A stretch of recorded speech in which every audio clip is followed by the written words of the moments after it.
Olha, nós estamos recebendo aqui, em um dia atípico, né?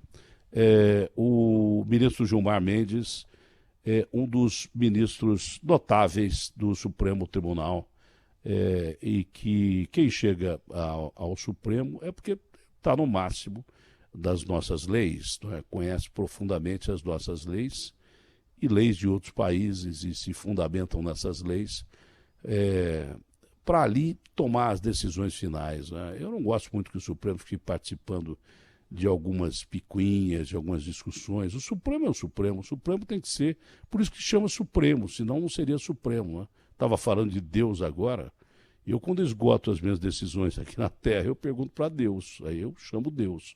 Então o Supremo é o Supremo. Essas picuinhas que tem por aí envolvem muito o Supremo nisso, eu não gosto muito disso. Mas, ministro Gilmar Mendes, um bom dia ao senhor e o afastamento do governador do Rio, a primeira-dama envolvida, o pastor Everaldo preso, tudo isso que nós estamos comentando aqui, as fraudes em compras de material de saúde em plena pandemia, a sociedade recebendo mais um choque. Seria importante um cidadão que lida com leis e lida com leis de uma forma como o senhor lida. O senhor não tem preocupação com a opinião pública. Se gostou, gostou, está tudo certo. Se não gostou, o senhor já disse, eu leio a lei, né? Eu analiso a lei. Eu tenho as minhas decisões baseadas na lei. E todos os ministros com que eu tenho falado, todos dizem exatamente isso. Mas é um quadro terrivelmente ruim para o país num momento como esse. Só que lei é lei para todo mundo, ministro. A preocupação é se todos os ritos, né, legais foram cumpridos, por exemplo, nesse caso do afastamento do Witzel ou não, que quer queira, quer não, um governador de dos estados mais importantes da União, onde nós tivemos a capital federal durante muito tempo, é um colégio eleitoral fortíssimo, mas todos somos iguais perante a lei e todos os estados são importantes para a União. Como é que o senhor analisa isso, ministro Gilmar Mendes? Um bom dia ao senhor. Bom dia, Datena. É um prazer mais uma vez estar no seu programa e falar com você e com seus ouvintes. É claro que a gente vê um episódio desse com bastante preocupação e com bastante tristeza. Já tivemos esses episódios repetidos em outros locais. O STJ tem acompanhado essas questões a pedido da Polícia Federal e do Ministério Público, uma vez que lá é o foro competente para aferir a legitimidade da ação criminal no que diz respeito aos governadores, né? E normalmente os ministros são bastante cautelosos e ponderados para analisar os pedidos que lhes são feitos. Tanto é que, nesse caso, se fala que houve um pedido de prisão do governador, mas o relator, ministro Benedito Gonçalves, optou por não fazê-lo, se limitando a proceder ao afastamento.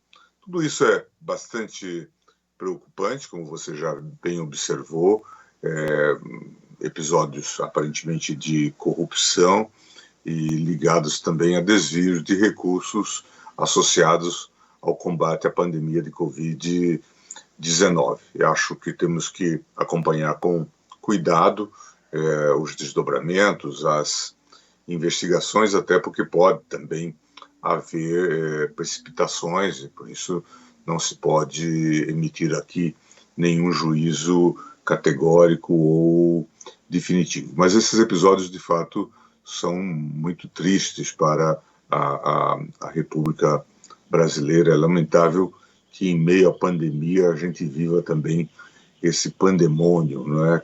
Essas desconfianças, todo esse quadro de que está havendo desvios dos recursos que foram alocados para a finalidade de combate à pandemia de Covid-19. O governador Witzel, que é um homem de leis, se elegeu na onda do bolsonarismo. Foi uma coisa absolutamente clara. Ele disse que foi o contrário, que ele ajudou a eleger o Bolsonaro. Claro que não. Se ele caísse em Copacabana antes das eleições, ninguém iria acudi-lo, porque ninguém sabia quem ele era.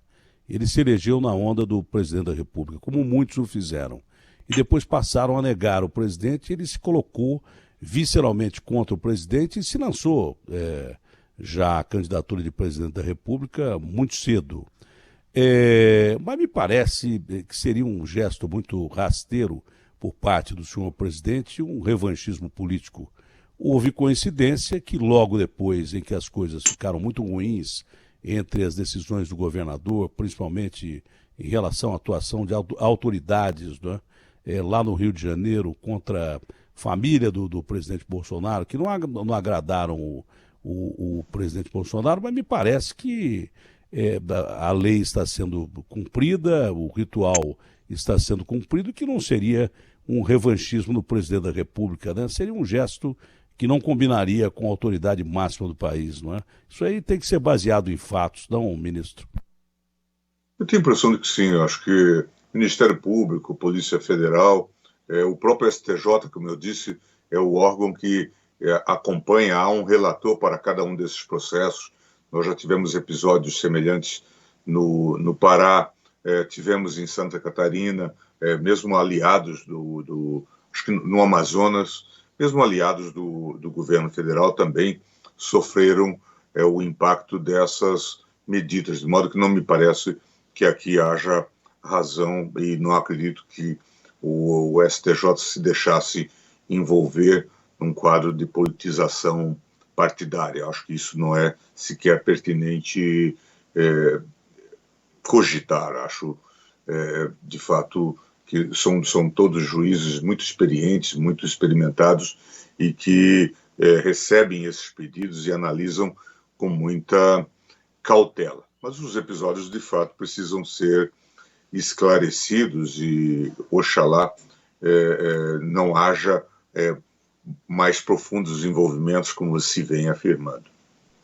O senhor chegou já a afirmar que a pandemia estaria muito pior se o Supremo não estivesse agindo como age. As decisões do Supremo substituem, no seu ponto de vista, ações que deveriam ser dos governantes? Que avaliação o senhor faz disso exatamente hoje, ministro Gilmar? Datena, hoje nós temos esse quadro que você bem conhece, é uma tragédia com grandes impactos, levou muita gente, inclusive, do meio jurídico, do meio jornalístico, né? Nós estamos aí com quase 120 mil mortos. Nós, no Supremo Tribunal Federal, cuidamos para que as recomendações da OMS fossem seguidas e que se observassem as regras de competência do SUS, que envolve a participação da União, estados e municípios. Como nós sabemos, o governo federal, pelo presidente da República, sempre foi bastante reticente em relação a essa temática, entendendo que havia uma incompatibilidade entre o desenvolvimento econômico e a proteção à saúde.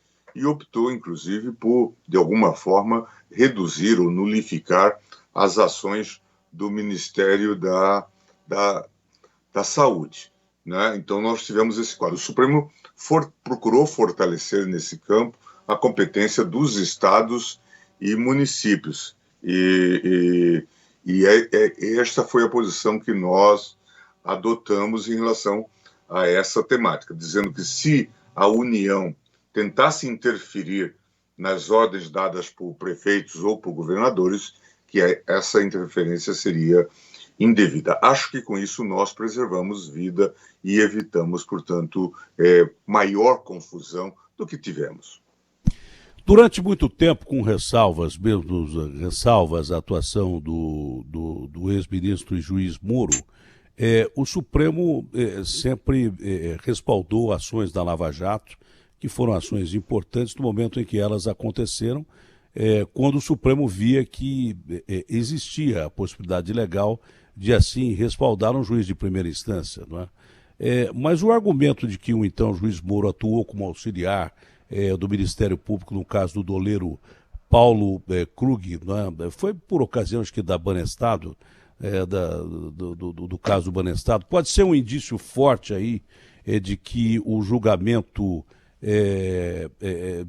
da sua suspeição dos casos do ex-presidente Lula, como, por exemplo, venham à tona, ministro? Porque as pessoas podem entender que, de repente, eram ações que, durante a implementação dessas ações, não se sabia desses detalhes. Isso pode ter reflexos em ações tomadas pelo juiz Moro.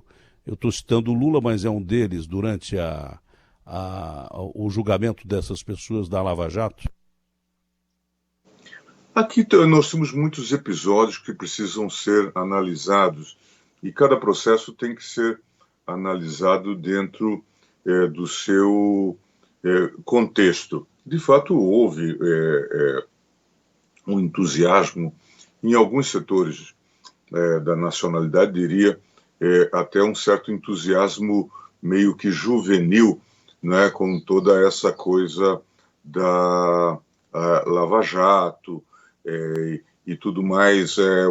Em algum momento se pensava quase que na canonização, não só do Moro, mas de tudo que vinha de Curitiba. No tribunal, há muitas vozes que desde o começo foram críticas em relação, por exemplo, às prisões alongadas. Você já me ouviu em outras oportunidades falando que nós tínhamos um encontro marcado com essas prisões alongadas de Curitiba, que depois produziam as delações ou colaborações premiadas. Nesse episódio que você se refere, que foi julgado na semana passada, desse doleiro, aparece uma delação de Youssef. E as perguntas são perguntas assim que passam essa ideia de uma certa pré-captação e um diálogo muito próximo entre o juiz Moro e esse Youssef. Um colega seu já chegou até a dizer que o Youssef cumpre uma função muito peculiar em relação ao Moro, como se fosse um delator de estimação, alguém que de alguma forma estaria quase que integrado na carreira do Moro. Ele vai fazer depois as outras delações e aí aparecem todos esses problemas que nós conhecemos. Ainda ontem, você viu, o Tribunal Regional Federal do Rio Grande do Sul cassou mais uma decisão do Moro, que condenava um tesoureiro do PT. Então, tudo isso, na verdade, vem à tona nesse contexto. Você se lembra também das revelações do Intercept, em que o Moro aparece ali atuando com os procuradores, né, e se aconselhando, e os aconselhando, e dizendo o que faria em determinados casos, e fazendo até determinações. Alguém já disse que ali parece que ele é o chefe dos procuradores, portanto, ele seria o chefe da força-tarefa. Se for assim, isso é impróprio. Portanto, nós vamos ter que discutir isto no Supremo Tribunal Federal, no processo do Lula, tendo em vista essa perspectiva. Nenhuma discussão sobre os méritos da Lava Jato, nenhuma discussão sobre a importância do combate à corrupção, mas eu sempre repito, e já até numa conversa que nós tivemos, acho que foi no Rio de Janeiro, eu disse, Datena, nós temos que ficar firmes no seguinte ponto: não se combate crime cometendo crime. Portanto, isso é fundamental, né? Porque, do contrário, começam esses grupos essas pequenas máfias que vão se desenvolvendo. Foi mais ou menos premonitório já faz algum tempo. A experiência lhe dá essa condição de vez em quando, não digo que adivinhar, mas chegar a alguns fatos. Eu sempre digo... Eu já até brinquei, eu já até brinquei lá no plenário do Supremo que eu sou mau profeta, porque acabo acertando essas previsões. Né? Pois é, né? Ninguém estuda um pouco mais ou vive um pouco mais que os outros, né? Aliás, essa é uma das vantagens da velhice, uma das poucas vantagens da velhice, porque até num grupo de risco quem fica velho está, mas tem algumas poucas boas vantagens. O que eu entendi do senhor, resumindo, né, de uma forma mais coloquial, o que foi de excesso na Lava Jato deve ser jogado fora, e o que foi de legal, né, e, portanto, muito próximo do justo, deve ser aproveitado. Foi isso? Claro, é isso. as relações entre os poderes estiveram muito ruins, né? Principalmente entre o presidente Jair Bolsonaro, comenta que ele pensou, inclusive, em intervir no Supremo, o que seria um golpe, um desequilíbrio total em relação à democracia do país. A relação entre os poderes, elas estão hoje mais tranquilas, né? É a pergunta que a gente vai fazer com o ministro Gilmar Mendes, mesmo porque acho que deu uma travada aí na nossa ligação via Skype. Quando estiver pronto, você me avisa, o Garrafa. Mas é importante ouvir o ministro Gilmar Mendes hoje, viu? Hoje é importante ouvir. Nós demos uma sorte enorme de ouvir um ministro como o Gilmar num momento como esse, né? No momento em que, mais uma vez, a democracia no país é arranhada, onde um governador de um dos estados mais importantes da União quase foi preso. Quase chegou a ser preso. É afastado do cargo e quase foi preso. Então, realmente a situação é grave. Já voltou a nossa conexão ou ainda não? O Garrafa deve estar correndo para... quantos segundos, o Garrafa? 1, 2, 3, 4. 5 segundos, já passaram 10. Né? Bom, está de volta o ministro. Eu dizia o seguinte, esse negócio de internet é bom quando funciona também. Quando não funciona, o home office Mas, ministro, as relações entre os poderes hoje estão melhores. Eu dizia que houve até quem chegasse à afirmação de que o Bolsonaro, em determinado momento, aquele momento do telefone, que o ministro solicitou o telefone do Bolsonaro e do filho dele, que ele pensou em intervir até no Supremo, que seria um golpe, né? O senhor foi muito importante quando conversou com os militares, o senhor teve um papel importante entre essas ligações aí. Eu tenho a impressão que acho que é a BIM que está entrando na nossa ligação, não é não, Agostinho? Toda vez que eu perguntar isso, cai o negócio, pô. Seria a BIM que está... Não creio nisso. Eu acho que não creio que seja a BIM, o Serviço Secreto Brasileiro, que é só eu perguntar isso, cai a linha, eu vou mudar de pergunta. O ministro já voltou ou não? Mas a pergunta é simples assim, não é? Teve muito ruim a relação entre os poderes há pouco tempo atrás. Comentas que a gente esteve próximo de um problema seríssimo, constitucional, institucional, enfim, das instituições que resistiram muito bem. E o senhor teve um papel importante quando conversou com os militares, quando expôs o pensamento do Supremo, outros ministros também o fizeram, mas o senhor foi muito importante. Hoje a relação entre os poderes estão melhores, ministro? Acho que sim. Acho que nós temos que trabalhar nesse sentido, independentemente das diferenças de visão e de visão de mundo que possamos ter, nós temos que ter responsabilidade institucional, né? Reconhecer o outro nesse seu papel e... Realmente está complicado. Ô Garrafa, se for muito difícil terminar pelo...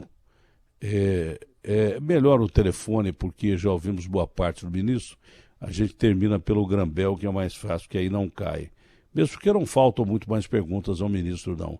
Acho que o mais importante já foi discutido, né? E o fato do relacionamento entre os poderes estar melhor hoje nos facilita também passar por essa pandemia que vai passar para a história como um dos anos mais difíceis, um dos períodos mais difíceis da própria história da humanidade. Então, você ficar arrumando problema dentro de problema, dentro de um problemão, não é o melhor caminho. Então, eu acho que a paz, a tranquilidade entre os poderes é fundamental para a manutenção da democracia e, mais do que isso, para que a gente cure quem está aí nos hospitais, né, por causa da doença, e que a gente chore os nossos mortos, entendeu? E que o país se reerga em cima disso e não de uma crise institucional, constitucional e daí por diante. Muito importante que haja equilíbrio entre os poderes. Pois não, Agostinho? Não, só um registro rapidinho aqui sobre a decisão de afastamento do governador Witzel, o ministro Benedito Gonçalves, do STJ, foi quem determinou. E um dos trechos aqui do documento assinado pelo ministro, ele diz que o afastamento do governador do Rio tem o objetivo, ele diz textualmente, o objetivo de frear sua liderança na organização criminosa que promoveu desvios de recursos da saúde no Estado. Frear a liderança criminosa. Pesado, hein? Mas não prendeu, né? Não. Foi ele quem teve a decisão de não prender. Foi.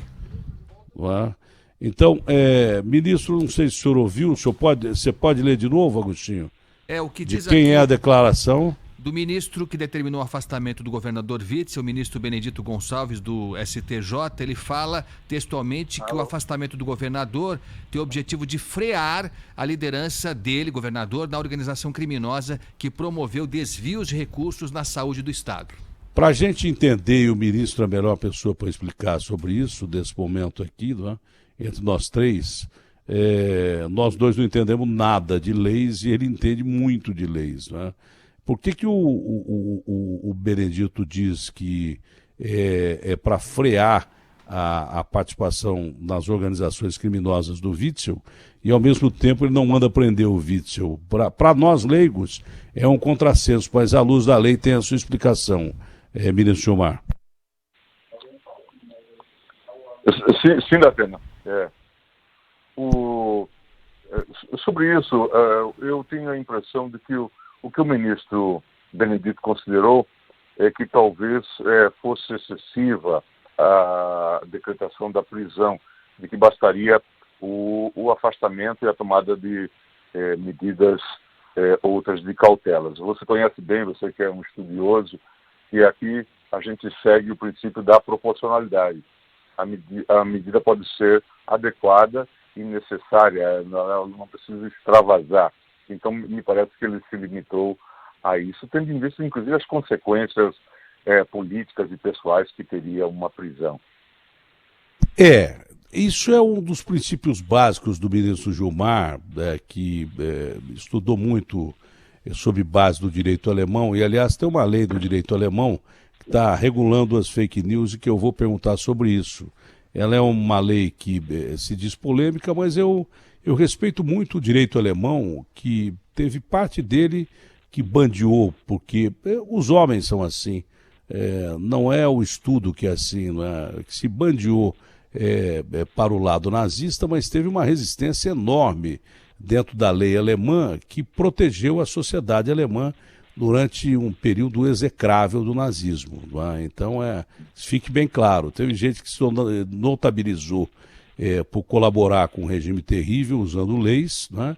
Mas gente que se notabilizou pela palavra escrita em pedra do direito alemão. E o direito alemão é isso que às vezes não entendem no ministro Gilmar, não é? Você pode até achar que o cara é bandido, você pode até achar que o cara roubou, mas pelo que eu entendi aí, você tem que provar que ele roubou, então não precisa prender para provar que ele roubou. É por isso que às vezes confundem um pouco algumas decisões do ministro Gilmar. Eu estou certo nesse aspecto também, Gilmar, ministro Gilmar? Com certeza, Datena. A prisão preventiva ela tem pressupostos muito bem delineados na legislação. Agora, recentemente, nesse pacote anticrime, o Congresso Nacional, inclusive, fez incluir mais um pressuposto que nós já vínhamos desenhando na nossa jurisprudência, que não se prende alguém por fatos muito anteriores, que não haja a atualidade. E que também não se prende alguém se tiver medidas necessárias, eficazes e suficientes para afastá-lo da prática do crime, afastá-lo da possibilidade de evasão ou de fuga. Por isso que hoje nós usamos o 319 do Código de Processo Penal, aquelas chamadas medidas cautelares alternativas à prisão. Tornozeleira eletrônica, afastamento de um dado local, necessidade de estar em dado local. Em suma, a prisão provisória deveria ser a exceção, não é? O que o senhor acha da regulamentação das fake news e essa lei alemã, que foi editada há pouco tempo para o controle das fake news, que autoriza, inclusive, algumas conversas que são consideradas ameaças ou graves calúnias e denúncias serem levadas até a análise da Polícia Federal para determinadas medidas cabíveis e que muitos dizem que é cercear a liberdade de expressão. Esse é um novo dilema que todos nós temos que enfrentar, né? E dependendo da dimensão que isso assuma, isto pode ameaçar a própria democracia. De um lado é um instrumento importante de democracia, de comunicação, né? A sociedade hoje se comunica via redes sociais, mas também se criam esses guetos que muitas vezes só falam entre si e passam a acreditar nas suas verdades, né? Essas verdades virtuais criadas. E muitos deles se tornam agressivos e ameaçadores até da paz social. Então, para isso é preciso desenvolver instrumentos. Os alemães estão muito atentos a isso. Esses dias um amigo meu me chamava a atenção, um amigo espanhol, que na Alemanha está 1/3 dos funcionários do Facebook que cuidam de fake news. Por quê? Porque a Alemanha está tomando providências muito sérias em relação a essa temática. Acho que nós também demos passos importantes com esse inquérito das fake news. Aí tem que se saudar o trabalho do ministro Alexandre de Moraes nesse sentido. Acho que avançamos de maneira significativa nesse sentido e agora o Congresso se debruça sobre a legislação da fake news, tentando estabelecer premissas e dialogando com essas fontes, inclusive com a fonte do direito alemão. Acho extremamente importante que nós estejamos fazendo essa tarefa, esse dever de casa. Nós temos uma democracia vital. Eu não me canso, já nas conversas com você, de ressaltar que nós estamos com mais de 30 anos de normalidade institucional. São os anos da Constituição de 88. E parece muito pouco se a gente for comparar com outras instituições, especialmente a americana, mas isso significa, para nós, na verdade, o mais longo período de normalidade institucional da vida republicana, começado em 1889.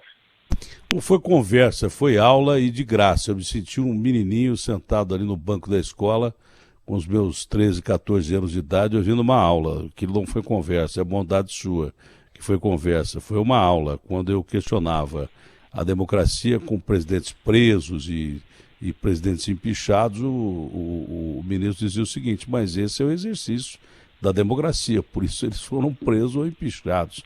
Foi uma aulinha que eu recebi ali que eu lembro até hoje. Só faltou a régua ali. Mas o Witzel acho que cometeu o primeiro erro dele, viu, ministro, nesse exato momento. O governador do Rio de Janeiro, e por uma saída muito óbvia, diz que a investigação é um circo e cita o uso político da justiça. Bom, ele coloca os próprios meios democráticos que o elegeram como circo, falando em política, e ataca a justiça, a quem ele deve responder com provas, aliás, a quem ele deve responder se defendendo. O ônus da prova cabe a quem acusa, mas ele deve se defender, e não chamando já de uso político uma coisa que tem que ser investigada. Todos nós temos que ser investigados. A gente tem o pressuposto de que todos nós somos inocentes perante qualquer acusação, mas a prerrogativa do Estado de te acusar, ela continua vigente. Então ele cometeu 2 erros. A política que o levou ao lado bom da história dele ser governador, sendo um sujeito desconhecido, chamando de circo e chamando o uso da justiça como um uso político. Eu acho que ele cometeu um erro dos mais graves que pode cometer. Me parece mais que uma falácia do que qualquer outra coisa, não, ministro? O que nós podemos... É natural que esse é um momento muito delicado, né? E aí as reações das pessoas são as mais variadas. Mas nós, conhecendo o STJ, é um tribunal bastante ponderado, como nós sabemos. O ministro relator é um ministro bastante experiente, foi juiz federal, foi desembargador no Rio de Janeiro e hoje, já há alguns anos, é membro do STJ. Não me parece que haja da parte deles qualquer precipitação.